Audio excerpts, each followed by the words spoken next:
Marc, chapitre 14. La fête de la Pâque et des pains sans levain devait avoir lieu 2 jours après. Les chefs des prêtres et les spécialistes de la loi cherchaient les moyens d'arrêter Jésus par ruse et de le faire mourir. Ils se disaient en effet que ce ne soit pas pendant la fête, afin qu'il n'y ait pas d'agitation parmi le peuple. Comme Jésus était à Béthanie, dans la maison de Simon le lépreux, une femme entra pendant qu'il se trouvait à table. Elle tenait un vase qui contenait un parfum de nard pur très cher. Elle brisa le vase et versa le parfum sur la tête de Jésus. Quelques-uns exprimèrent leur indignation entre eux. À quoi bon gaspiller ce parfum? On aurait pu le vendre plus de 300 pièces d'argent et les donner aux pauvres. Et ils s'irritaient contre cette femme. Mais Jésus dit, Laissez-la. Pourquoi lui faites-vous de la peine? Elle a fait une bonne action envers moi. En effet, vous avez toujours les pauvres avec vous et vous pouvez leur faire du bien quand vous le voulez, mais vous ne m'aurez pas toujours. Elle a fait ce qu'elle a pu, elle a d'avance parfumé mon corps pour l'ensevelissement.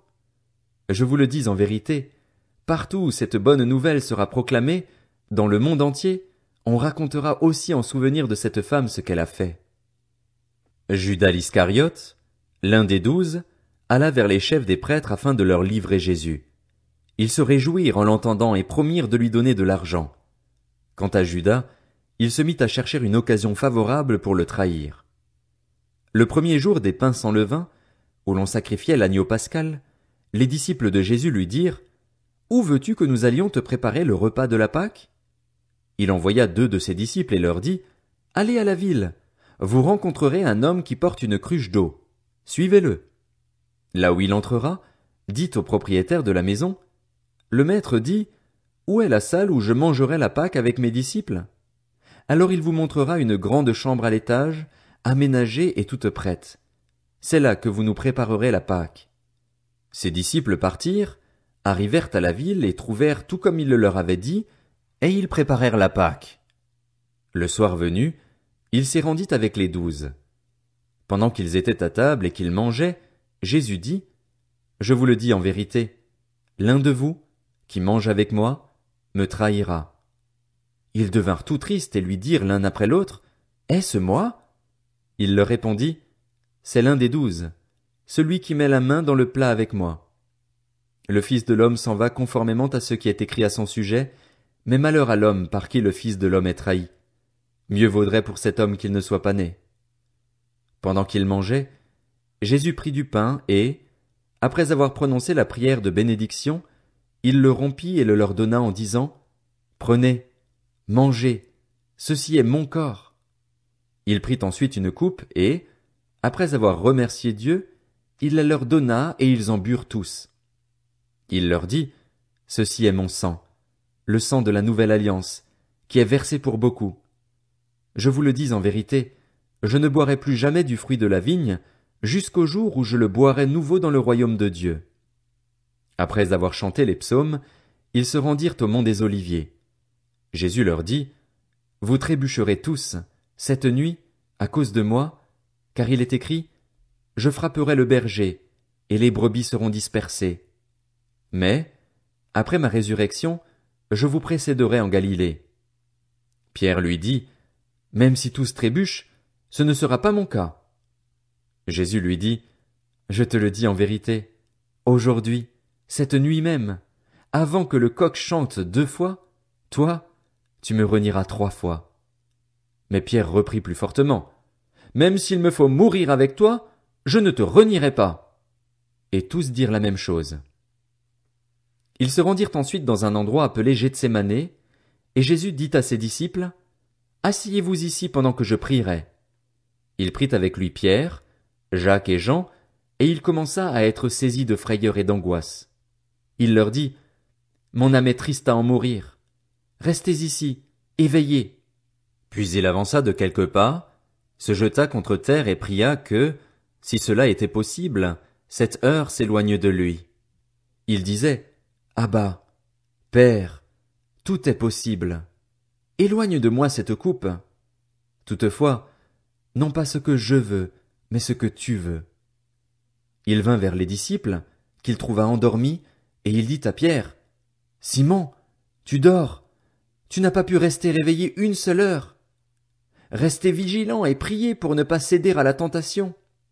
L'esprit est bien disposé, mais par nature l'homme est faible. » Il s'éloigna de nouveau et fit la même prière. Il revint et les trouva encore endormis, car ils avaient les paupières lourdes. Ils ne surent que lui répondre. Il revint pour la 3e fois et leur dit: « Vous dormez maintenant et vous vous reposez. C'est assez. L'heure est venue. Voici que le Fils de l'homme est livré entre les mains des pécheurs. Levez-vous, allons-y. Celui qui me trahit s'approche. » Il parlait encore quand soudain arriva Judas, l'un des 12, avec une foule armée d'épées et de bâtons envoyés par les chefs des prêtres, par les spécialistes de la loi et par les anciens. Celui qui le trahissait leur avait donné ce signe: « L'homme auquel je donnerai un baiser, c'est lui. Arrêtez-le et emmenez-le sous bonne garde. » Dès qu'il fut arrivé, il s'approcha de Jésus en disant: « Maître !» Et il l'embrassa. Alors ces gens mirent la main sur Jésus et l'arrêtèrent. Un de ceux qui étaient là tira l'épée, frappa le serviteur du grand prêtre et lui emporta l'oreille. Jésus prit la parole et leur dit: « Vous êtes venus vous emparer de moi avec des épées et des bâtons, comme pour un brigand. J'étais tous les jours parmi vous, enseignant dans le temple, et vous ne m'avez pas arrêté. Mais c'est afin que les Écritures soient accomplies. » Alors tous l'abandonnèrent et prirent la fuite. Un jeune homme le suivait, habillé d'un simple drap. On l'attrapa, mais il lâcha le drap et se sauva tout nu. Ils emmenèrent Jésus chez le grand prêtre, où se rassemblèrent tous les chefs des prêtres, les anciens et les spécialistes de la loi. Pierre le suivit de loin jusqu'à l'intérieur de la cour du grand prêtre. Il s'assit avec les serviteurs et il se chauffait près du feu. Les chefs des prêtres et tout le Sanhédrin cherchaient un témoignage contre Jésus pour le faire mourir, et ils n'en trouvaient pas. Beaucoup rendaient en effet de faux témoignages contre lui, mais les témoignages n'étaient pas concordants.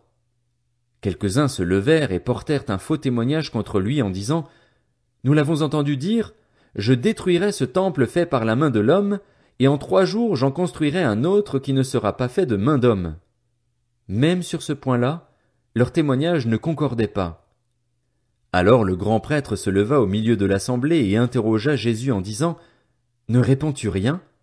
Pourquoi ces gens témoignent-ils contre toi? » Mais Jésus gardait le silence et ne répondit rien.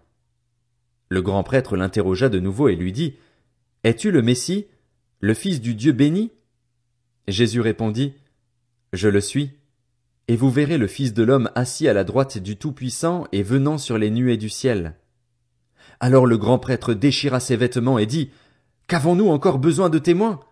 Vous avez entendu le blasphème.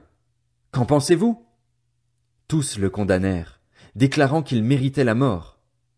Quelques-uns se mirent à cracher sur lui, à lui mettre un voile sur le visage et à le frapper à coups de poing en lui disant: « Devine !» Même les serviteurs le frappaient en lui donnant des gifles. Pendant que Pierre était en bas dans la cour, une des servantes du grand prêtre arriva. Elle vit Pierre qui se chauffait, le regarda et lui dit: « Toi aussi, tu étais avec Jésus de Nazareth. » Il le nia en disant: « Je ne sais ni ne comprends ce que tu veux dire. » Puis il sortit pour aller dans le vestibule. Alors un coq chanta. La servante le vit et se mit à dire de nouveau à ceux qui étaient présents: « Il fait partie de ces gens-là. » Il le nia de nouveau. Peu après, ceux qui étaient présents dirent encore à Pierre: « Certainement, tu fais partie de ces gens-là, car tu es galiléen, tu as le même langage. » Alors il se mit à jurer en lançant des malédictions: « Je ne connais pas cet homme dont vous parlez. » Aussitôt, pour la 2e fois, un coq chanta. Pierre se souvint alors de ce que Jésus lui avait dit: « Avant que le coq chante 2 fois, tu me renieras 3 fois. » Et en y réfléchissant, il pleurait.